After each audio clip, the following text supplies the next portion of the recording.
Good morning students. तो अब नए ऑनलाइन क्लासेज में आपका फिर से स्वागत है। हमने इससे प्रीवियस क्लास में पढ़ लिया था एसिड बेस एंड सॉल्ट। अब उससे हमें क्या करना है, समिंग अप करना है, क्योंकि ये आपके फर्स्ट टर्म एग्जाम में जो आपका टर्मिनल एग्जाम है उसमें यह चैप्टर आएगा। तो हम चाहते हैं कि हम इसे क्या करें, एक बार समिंग अप कर ले, एक बार ढंग से इसको कंप्लीट कर ले। तो सबसे पहले हमें पढ़ना है एसिड। एसिड जो है वह लैटिन भाषा के एसिडस शब्द से निकला। एसिड जो है वह लैटिन भाषा के एसिडस शब्द से निकला है, जिसका मतलब होता है सोर। सोर मीन्स खट्टा। ठीक है। तो कॉमनली जब हम 6-7 की बात करते हैं तो हम एसिड को जो डिफाइन करते हैं कि acid are the substance that is सोर इन टेस्ट। लेकिन जब हम सीनियर क्लास में जाते हैं तो हम एसिड के डेफिनेशन को थोड़ा सा चेंज करते हैं कि acid are the substance that produce H+ ion after dissolving in water. ये क्या होता है H+ आयन, हम आगे बढ़ेंगे। तो एसिड क्या है? Acid are the substance that is सोर इन टेस्ट। तो सबसे पहले आपको क्या पढ़ना था? एसिड। और हम एसिड की बात करते हैं तो सबसे पहले हमें दिखता है natural acid. The acid that is obtained from the nature. वैसे एसिड जो हमें नेचर से मिलते हैं, जैसे आप लेमन खाते हो, लेमन में क्या होता है? सिट्रिक एसिड होता है। आप जो है आंवला खाते हो, आंवला गूजबेरी नाम सुना होगा, आंवला या गूजबेरी जो भी आप खाते हो, तो आंवला या गूजबेरी जो है वह उसमें कौन सा एसिड होता है? उसमें भी क्या होता है? एसिटिक एसिड होता है ना। या ये विटामिन का बहुत बड़ा सोर्स भी है। उसके बाद बोरिक एसिड जो है उसका हम यूज करते हैं किसमें? बैक्टीरियल इन्फेक्शंस को हटाने के लिए हम बोरिक एसिड का यूज करते हैं। तो बोरिक एसिड है, या कोका कोला में जो ड्रिंक होता है, कोका कोला ड्रिंक में जो एसिड होता है, या सारे एसिड क्या करते हैं? हम सिंथेसाइज करते हैं, या हमें मिनरल से ऑब्टेन होता है। तो ऐसे एसिड को हम क्या कहते हैं? मिनरल एसिड कहते हैं। The acid we obtain from mineral is called mineral acid. उसके बाद organic. Organic means the acid that we obtain from plant and animal. The acid we obtain from plant and animal is called organic acid. ठीक है। जैसे हमने lemon की बात किया था, हमने लैक्टिक एसिड की बात किया जो मिल्क में पाया जाता है। तो ये सारे एसिड जो है वह हमें पढ़ना है इस चैप्टर के अंदर। अब हम बात करते हैं प्रॉपर्टीज ऑफ एसिड। एसिड की प्रॉपर्टी क्या होती है? सबसे पहला प्रॉपर्टी है एसिड का कि एसिड इज सोर इन टेस्ट। एसिड क्या होता है? स्वाद में खट्टा होता है। सेकेंड है कि acids are corrosive in nature. Acid क्या होता है? कोरोसिव होते हैं, या आपको हार्म कर सकता है, आपके बॉडी पर पड़ने के बाद या आपको क्या कर सकता है? बर्न कर सकता है। उसके बाद हमें पढ़ना है कि acids are soluble in water in any proportion. पानी में एसिड को डालिए, घुल जाएगा। ध्यान रखना है आपने कि एसिड में पानी नहीं डालना है, क्योंकि यह क्या होगा? ब्रीफ इफर्वेसेंस हो जाएगा, बहुत हाईली रिएक्ट करेगा और ये क्या करेगा? बाहर फेंक देगा, आपका फेस जल सकता है, आपकी बॉडी बर्न हो सकती है। तो कभी हमें क्या करना है? एसिड में पानी नहीं डालना है, पानी में एसिड डालना है। उसके बाद इसके जो एसिडिक सॉल्यूशन होते हैं वो क्या करते हैं? इलेक्ट्रिसिटी कंडक्ट करते हैं।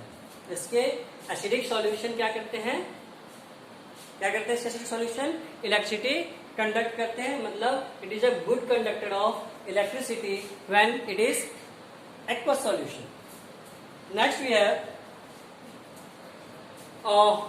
जब यह बेस से रिएक्ट करता है तो क्या होता है? सॉल्ट एंड वाटर का फॉर्मेशन करता है। Acid react with base to produce salt and water. अब इस पूरी प्रोसेस को हम क्या कहते हैं?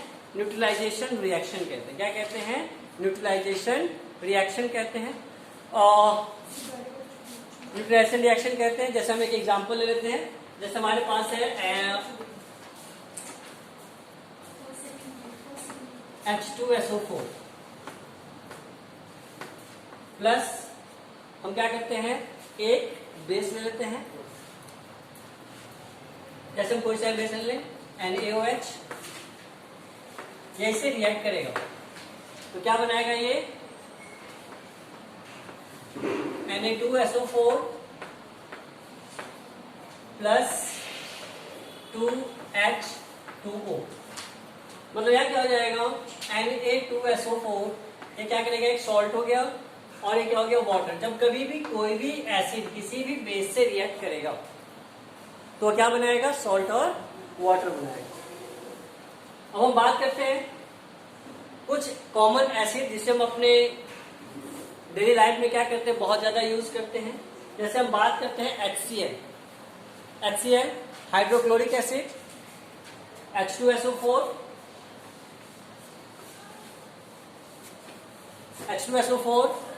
Sulphuric acid, HNO3 nitric acid, H2CO3 carbonic acid. तो आपने अभी से क्या करना है, इन फॉर्मूलाज को याद कर लेंगे। HNO3 क्या है, nitric acid, HCl hydrochloric acid, H2SO4 sulphuric acid, उसके बाद H2CO3 कार्बोनिक एसिड। तो ऐसे क्या करना है, आपने बहुत सारे एसिड्स को एक के नामों को आप याद कर सकते हैं। और बेस में जो है अक्सर जो नॉन मेटेलिक जितने भी नॉन मेटेलिक ऑक्साइड हैं वो सब बेस है, या जिसके लास्ट में OH लगा होता है वो सारे बेस हैं। जैसे हम बात करें पोटेशियम हाइड्रोक्साइड KOH बेस है, सोडियम हाइड्रोक्साइड ये क्या होगा, बेस हो जाएगा। उसके बाद MgOH का होल 2 मतलब मैग्नीशियम हाइड्रोक्साइड, ये क्या है, बेस है। मतलब जिसके लास्ट में OH लगा होता है, कॉमन सा पहचानने का तरीका है, वो क्या होता है, बेस होता है। अब हम एसिड का यूज कहाँ कहाँ करते हैं। सबसे पहले खाने में, हम जो भी फ्रूट्स खाते हैं, मैक्सिमम फ्रूट्स कोई ना कोई क्या करता है, वह एसिड कंटेन करता है। बहुत सारे वेजिटेबल्स, जैसे हम बात करें टमाटोज की, उसमें भी क्या होता है, एसिड पाया जाता है। हम बात करें सेब की, एप्पल की बात करें तो उसमें भी क्या होता है, हम बात करें इमली की, टैमरिंड की, तो उस सब में क्या होता है, एसिड पाया जाता है। तो पहला काम क्या हो गया इसका, पहला यूज क्या हो गया कि acids are present in fruits and vegetable and we use to eat it, we use it in food. Second है कि जो हमारे पेट में जो गैस्ट्रिक जूस बनता है, आपने पता हो कि आपके पेट में हाइड्रोक्लोरिक एसिड पोर होता है, स्टमक की वॉल से हाइड्रोक्लोरिक एसिड पोर होता है। एक्चुअली जो भी आपके पेट में फूड जब जाता है तो साथ बहुत सारा जर्म्स और अनवांटेड पार्टिकल्स जो हमारी बॉडी के लिए हार्मफुल हो सकते हैं, वह क्या होता है, हमारी बॉडी के अंदर इंटर कर जाता है। तो उससे बचने के लिए उसको क्या करते हैं हम, हमारे पेट में एक मैकेनिज्म है जो क्या करता है, हाइड्रोक्लोरिक एसिड को पोर करता है। हाइड्रोक्लोरिक एसिड क्या करता है, तो जर्म्स को किल करता है। दूसरा क्या करता है, प्रोटीन के डाइजेशन के लिए, जो भी आप प्रोटीन खाते, जैसे दाल हो गया, दूध हो गया, एग हो गया, तो प्रोटीन के डाइजेशन के लिए क्या करता है, एक मीडियम प्रोवाइड करवाता है। किसके डाइजेशन के लिए, प्रोटीन के डाइजेशन के लिए मीडियम प्रोवाइड करवाता है। उसके बाद हम उसे फूड प्रिजर्वेटिव के तौर पर यूज करते हैं। एसिड डाल के हम खाने को लंबे समय तक प्रिजर्व कर सकते हैं, जैसे आपने अचार में देखा होगा, है ना। उसके बाद हम बैटरी में यूज करते हैं सल्फ्यूरिक एसिड का। जो आप बैटरी घर में इन्वर्टर होगा, उस इन्वर्टर में क्या करते हैं, इसका यूज करते हैं। उसके बाद फर्टिलाइजर्स में, फर्टिलाइजर की मैन्युफैक्चरिंग में इसका यूज होता है। और इसका यूज किया जाता है क्लीनिंग एजेंट के तौर पे भी किया जाता है। सब्सटेंस को क्लीन करने के लिए क्या करते हैं, इसका यूज करते हैं। और सल्फ्यूरिक एसिड का यूज पेंट्स और डाइज बनाने में भी किया जाता है। तो अब हमें पढ़ना है किसके बारे में, बेस के बारे में। बेस जो है उसका क्या मतलब, बेस जो है हम कॉमनली यह समझते हैं कि bases are bitter in taste and slippery to touch. Base जो होते हैं वो क्या होता है, टेस्ट में बीटर होता है और वह क्या होता है, फिसलनदार होता है, स्लिपरी होता है, जैसे आपने साबुन छुआ होगा, है ना। तो ये क्या है, बेसिस है। बेसिस की पहचान है, आपको दो बातें याद रखनी है, जिसके लास्ट में OH लगा हो वो एक बेस है, या फिर कोई भी नॉन मेटेलिक ऑक्साइड है वह क्या है, बेस है। कुछ उसके एक्सेप्शंस भी हैं, जैसे हम पोटेशियम ऑक्साइड की बात करेंगे, वो बाद वो सब सेकेंडरी मैटर है। तो हम बात करते हैं बेस की। तो बेस में हमने क्या देखा, जिसके लास्ट में OH लगा है या फिर जो क्या है नॉन मेटेलिक ऑक्साइड हो क्या है बेस है। हम बात करते हैं प्रॉपर्टी ऑफ बेसिस की। तो बेस के डेफिनेशन, हाँ, और जब आगे जाएंगे तो मैं आपको एक चीज और बता दूं कि डेफिनेशन ऑफ बेस में एक चीज और आप पढ़ेंगे कि bases are the substance that produce OH minus ion after dissolving in water. और हम बात करें प्रॉपर्टी ऑफ बेस की, तो सबसे पहले हमने जब डेफिनेशन इसका लिया था तो इस डेफिनेशन में सबसे पहले क्या पढ़ा था कि bases are the substance that are bitter in taste. तो यही इसकी सबसे पहली प्रॉपर्टी है कि टेस्ट में क्या होता है, बीटर होता है। सेकेंड प्रॉपर्टी है कि it is slippery to touch. ये क्या होता है, स्लिपरी होता है। थर्ड है कि जितने भी बेस होते हैं वह सभी वाटर में सॉल्यूबल नहीं होते। All the bases are not soluble in water but some bases are soluble in water and these bases are called alkali। तो आपको एक नया डेफिनेशन मिल गया किसका, अल्कली का, कि water soluble bases are called alkali। वैसे बेस जो वाटर में क्या होते हैं, घुलते हैं, उसे हम क्या कहते हैं, अल्कली कहते हैं। क्या कहते हैं, अल्कली कहते हैं। अब सेम चीज, यदि बेस यदि एसिड से रिएक्ट करेगा तो क्या होगा, तो अभी हमने पढ़ा है कि एसिड बेस से रिएक्ट करेगा तो क्या, तो दोनों सेम ही चीज है कि जब बेस एसिड से रिएक्ट करेगा, जब बेस एसिड से रिएक्ट करेगा तो क्या करेगा, सॉल्ट एंड वाटर का फॉर्मेशन करेगा। किसका फॉर्मेशन करेगा, सॉल्ट एंड वाटर का फॉर्मेशन करेगा। अब कुछ बेस जो होते हैं वो बहुत ही कोरोसिव होते हैं। कोरोसिव मीन्स जो आपको हार्म पहुंचा सकते हैं, आपको जला सकते हैं, आपको नुकसान पहुंचा सकते हैं। तो स्क्वायर ऐसे जो बेस हैं, जैसे हम कॉस्टिक सोडा की बात करें तो कॉस्टिक सोडा है क्या है, वो बहुत ही डेंजरस है और बहुत ही कोरोसिव है। अब हम बेस का यूज करते कहां पर, आपने देखा होगा आप स्प्रे मारते हैं शीशे वाली दीवारों पे, शीशे वाली खिड़कियों पे। उस शीशे को जो आप साफ करते हो, शीशे को साफ करने के लिए जो हम बेस का यूज करते हैं, उस बेस का नाम है ammonium hydroxide, NH4OH। Ammonium hydroxide एक ऐसा बेस है जो क्या करता है, विंडो क्लीनिंग में हेल्प करता है। उसके बाद नालों की सफाई करने के लिए, नाला यदि चौक हो जाता है तो उसकी सफाई के लिए हम क्या करते हैं, सोडियम हाइड्रोक्साइड या अमोनिया का यूज करते हैं। सोडियम हाइड्रोक्साइड और अमोनिया का यूज करते हैं। We use sodium hydroxide and ammonia as a drain cleaner. उसके बाद आपने बहुत सारा खाना खा लिया है तो उस खाने के कारण क्या होता है, कभी कभी जैसे तुमने क्या करा, फ्राइड फूड खा लिया बहुत सारा या फास्ट फूड खा लिया, तो क्या होता है, इंडाइजेशन हो जाता है और फिर क्या होता है, एसिडिटी शुरू हो जाती है। तो इस एसिडिटी को दूर करने के लिए हम क्या पीते हैं, डाइजिन या फिर अन्य कोई दवाई पीते हैं। उनमें क्या होता है, मिल्क ऑफ मैग्नीशिया, MgOH का whole 2, magnesium hydroxide. Magnesium hydroxide को हम मिल्क ऑफ मैग्नीशिया कहते हैं। इसे हम पीते हैं तो चूंकि पेट में जब एसिड निकलती है और वह बेस से रिएक्ट करता है, तो एसिड और बेस रिएक्ट करने तो क्या होता है, सॉल्ट एंड वाटर बन जाता है और हमें दर्द से क्या होता है, छुटकारा मिल जाता है।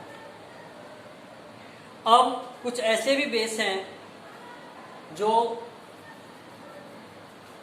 सोप बनाने में, पेपर बनाने में, रेयॉन का जो कपड़ा होता है आर्टिफिशियल सिल्क, उसको बनाने में क्या आता है, इसका यूज किया जाता है।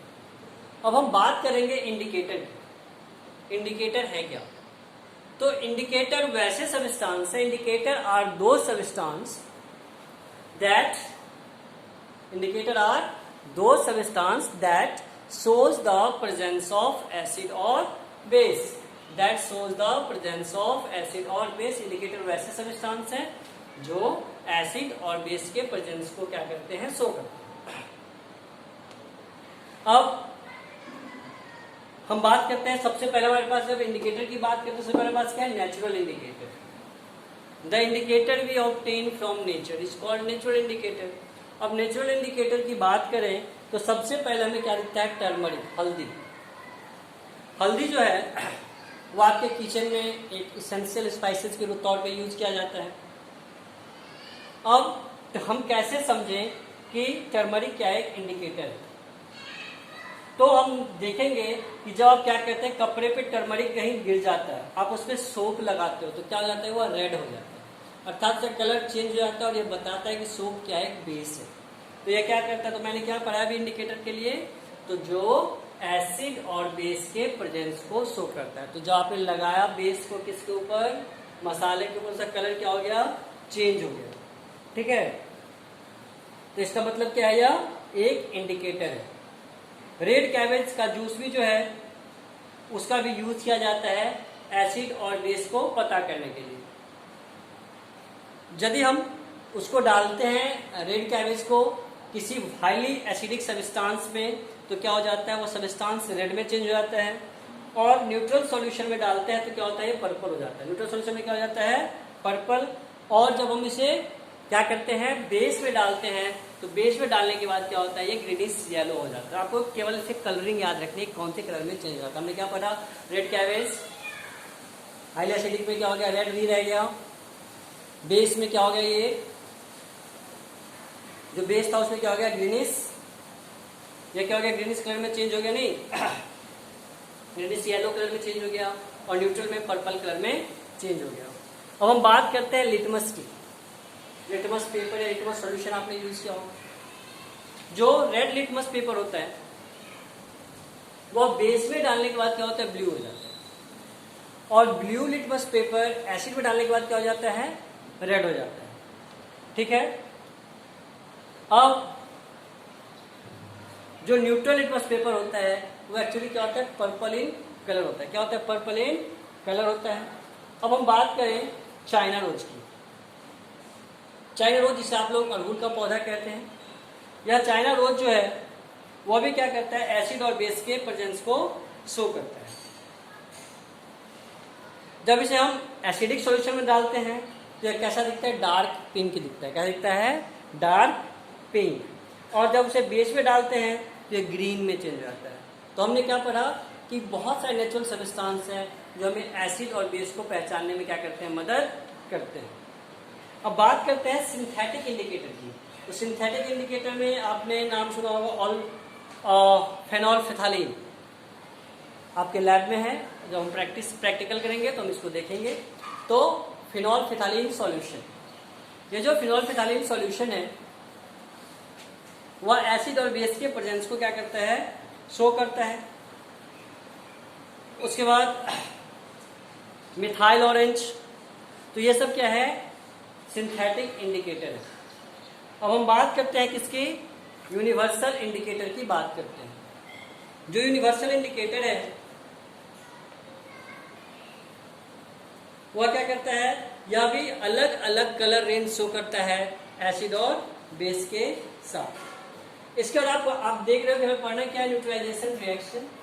न्यूट्रलाइजेशन रिएक्शन अभी आपने पढ़ा कि when acid and base react together it produce salt and water, this is called neutralisation reaction. जब एसिड और बेस रिएक्ट करते हैं आपस में तो क्या बनाते हैं, सॉल्ट एंड वाटर बनाते हैं। इसे हम क्या कहते हैं, न्यूट्रलाइजेशन रिएक्शन कहते हैं।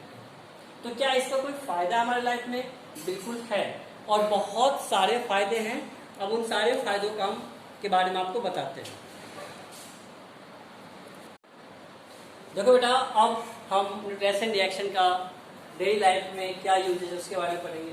जब हम क्या करते हैं, बहुत ज़्यादा खेतों में क्या करते हैं, फर्टिलाइजर्स डालते हैं, तो सॉइल क्या हो जाता है, एसिडिक हो जाता है। क्या हो जाता है, सॉइल एसिडिक हो जाता है। तो सॉइल के एसिडिटी को कम करने के लिए हम क्या करते हैं, उसमें खेतों में हम क्या करते हैं, चूना फेंकते हैं। चूना मतलब लाइम। लाइम बोले तो CaO, calcium oxide. Calcium oxide क्या करते हैं, हम खेतों में डालते हैं। और ये क्या करता है, फिर वही बात होती है, एसिडिक सॉइल बेस से रिएक्ट करता है, क्योंकि जो बेस है, बेस क्या करेगा, उसको न्यूट्रलाइज कर देगा। तो उससे उससे क्या होता है, हमारा खेत फिर से उपजाऊ हो जाता है, फर्टिलाइज हो जाता है। सेकेंड जो हमने अभी भी पढ़ा कि यदि आपने बारात में गए, पार्टी में गए और दबा के खा लिए खूब सारा, नहीं थी जगह फिर भी ठूस ठूस के खाते गए उसको, तो क्या हुआ, बहुत सारा एसिड निकल गया पेट में। अब ये एसिड क्या करेगा, तो हार्ट बर्न कॉज करेगा, पेट में क्या होगा, दर्द होगा, स्टमक पेन होगा। तो इस पेन को दूर करने के लिए हम क्या करते हैं, डाइजिन या अन्य दवाई लेते हैं। जो डाइजिन क्या करता है, तो वह एक मैग्नीशियम हाइड्रोक्साइड है, एक क्या है, बेस है। और यह बेस क्या करता है, एसिडिटी को दूर कर देता है। क्या करता है? एसिडिटी को दूर करता है, क्योंकि उसे फिर से बेसिक सॉल्ट एंड वाटर में चेंज करता है बेस, और वह क्या हो जाता है? हमारी एसिडिटी ठीक हो जाती है। अब किसी को ततैया काट ले, वॉस्प जिसे आप लोग कहते हैं, या बी हनी भी काट ले। जब ऐसी कोई भी इंसेक्ट बाइट करता है तो इंसेक्ट बाइट के बाद क्या करते हैं? वह एसिड छोड़ता है, और उस एसिड को हटाने के लिए हम क्या करते हैं? बेस का यूज करते हैं। किसका यूज करते हैं? बेस का यूज करते हैं। उसके बाद फैक्ट्री वेस्ट को क्या करने के लिए? रिमूव करने के लिए, फैक्ट्री में जो वेस्ट होते हैं उन वेस्ट को रिमूव करने के लिए हम क्या करते हैं? एसिड न्यूट्रलाइजेशन रिएक्शन करवाते हैं। जैसे कि आपने पढ़ा होगा अभी कि नालियों में जो पानी होता है उस पानी को हम क्या करते हैं? अमोनियम हाइड्रोक्साइड डालते हैं। क्यों? क्योंकि वो क्या करते हैं? चोकिंग की प्रॉब्लम को खत्म करता है। ऐसे ही नदी का पानी बहुत ही ज्यादा क्या हो जाता है? एसिडिक हो जाता है। मछलियाँ क्या होती है? फिशेज क्या होते हैं? मरने लगते हैं। तो उसमें क्या करते हैं? पानी में चूना फेंकते हैं, चूना डालते हैं। या फिर हम क्या करते हैं? आपने देखा होगा ऐसे भी गाँव में कि कुएं का जहाँ पानी पीते हैं तो कुएं क्या होता है? कुआं को हर एक साल क्या करता है? उसको डिसइंफेक्ट किया जाता है, और इसलिए क्या डाला जाता है? लाल दवाई, है ना? लाल दवाई के नाम से मार्केट में भी बिकता है। तो उसे कुएं में डालते हैं। फिटकीरी से भी पानी को साफ, जैसे हम इंग्लिश में साइंस की भाषा में क्या कहते हैं? पोटास अलम कहते हैं। तो पोटास अलम को भी क्या किया जाता है? पानी की सफाई के लिए यूज किया जाता है। और उसमें क्या होता है? फिर वही पानी एसिडिक होती है, तो पोटास अलम बेस होता है, बेस से रिएक्ट करता है, फिर क्या होता है? वो न्यूट्रलाइज हो जाता है, पानी क्या होता है? फिर से डिसइंफेक्ट हो जाता है। उसके बाद आपने देखा कि बहुत सारे सोडियम ऑक्साइड, कार्बन डाइऑक्साइड, ये सब एयर में जब जाते हैं तो बारिश के पानी, सल्फर डाइऑक्साइड और कार्बन डाइऑक्साइड बारिश के पानी में घुल जाते हैं, और बारिश के पानी में घुलकर क्या बनाते हैं? एसिड का फॉर्मेशन है। यह एसिड जब क्या होता है? अर्थ पे गिरता है, तो गिरने के कारण क्या होता है? प्लांट्स को, जो हमारे हिस्टोरिकल बिल्डिंग्स हैं, उन सबको बहुत ज्यादा हार्म पहुंचाता है, और वह सब क्या होता है? डिस्ट्रॉय होने शुरू हो जाते हैं। तो इस सब को रोकने के लिए हम क्या करते हैं? तो प्रयास करते हैं कि एयर में जो पॉल्यूटेंट्स की मात्रा को कम से कम रखें। तो यही सारे न्यूट्रलाइजेशन रिएक्शन के पार्ट्स हैं। उसके बाद मैं आपको अब नेक्स्ट चैप्टर के बारे में अगले क्लास में पूरी की पूरी चैप्टर की एक समिंग अप एक्सरसाइज दूंगा, और फिर वह पूरा चैप्टर के जो मेन कंटेंट्स है वह कंप्लीट हो जाएंगे। बस आपने करना क्या है? इस चैप्टर को, इस पूरे वीडियोस को बड़े ध्यान से सुनना है, क्योंकि लिखने के लिए हमने आपको पहले भी एक वीडियो दे रखा है। तो आपने इस पूरे वीडियो को क्या करना है? बस ध्यान से सुनना है, एंड आपको सारे सॉल्यूशन मिल जाएंगे, और ये आपके लिए बहुत ही फ्रूटफुल होगा। Thank you.